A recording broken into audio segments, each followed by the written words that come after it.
John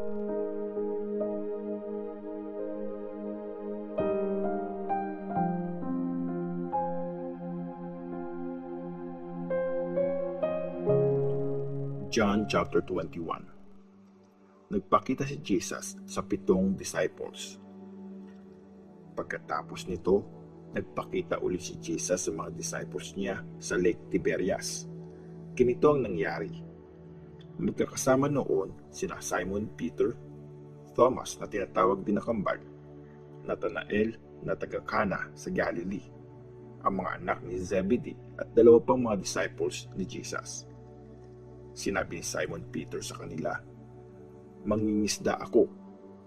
"Sama kami," sabi nila.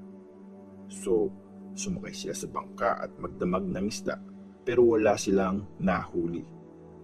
Nung madaling araw na, nakatayo si Jesus sa tabing dagat, pero di nila alam na si Jesus yun. Tinanong sila ni Jesus, "Mga anak, may huli ba kayo?" "Wala po eh," sagot nila. Sinabi niya sa kanila, "Ihagis niyo ang lambat sa right side ng bangka para makahuli kayo." Kaya hinagis nga nila ang lambat. At sa dami ng nahuli nilang isda, nahirapan silang hilahin ang lambat. Sinabi kay Peter ng disciple na mahal ni Jesus, "Si Lord yun." Nang marinig yun ni Peter, sinuot niya yung extra niyang damit. Hinubad niya kasi yun para makapagtrabaho siya. Tapos, tumalon siya sa tubig. Sumunod naman sa pampang ang ibang disciples na nasa bangka. Hinihila nila ang lambat na puno ng isda. Hindi sila ganun kalayo sa pampang. Halos 100 meters lang ang layo nila. Pagdating nila sa pampang, nakakita sila ng isdang iniihaw sa nagbabagang uling at ilang tinapay. Sinabi sa kanila ni Jesus, "Magdala kayo dito ng ilang isdang nahuli niyo." Sumampa sa bangka si Simon Peter at hinatak niya ang lambat na puno ng malalaking isda. Umabot sa 153 ang mga isda. Kahit napakarami nito, di pa rin napunit ang lambat. Sinabi ni Jesus sa kanila, "Halika kayo, kain tayo." Walang nagtanong ni isa sa mga disciples kung sino siya, kasi alam nilang siya ang Panginoon. Lumapit si Jesus, kinuha ang tinapay at binigay ito sa kanila. Ganon din ang ginawa niya sa mga isda. Ito ang pangatlong beses na nagpakita si Jesus sa mga disciples pagkatapos niyang mabuhay ulit. Si Jesus at si Peter. Na makakain na sila, sinabi ni Jesus kay Simon Peter, "Simon, anak ni John, mas mahal mo ba ako kaysa sa mga to?" "Yes, Lord," sagot niya. "Alam niyo namang mahal ko kayo." Sinabi ni Jesus sa kanya, "Pakainin mo ang mga maliliit kong tupa." Inulit ni Jesus ang tanong niya, "Simon, anak ni John, mahal mo ba ako?" "Yes, Lord," sagot niya. "Alam niyo namang mahal ko kayo."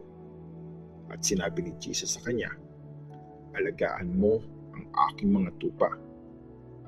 Nagtanong si Jesus ng pangatlong beses, "Simon, anak ni John, mahal mo ba ako?"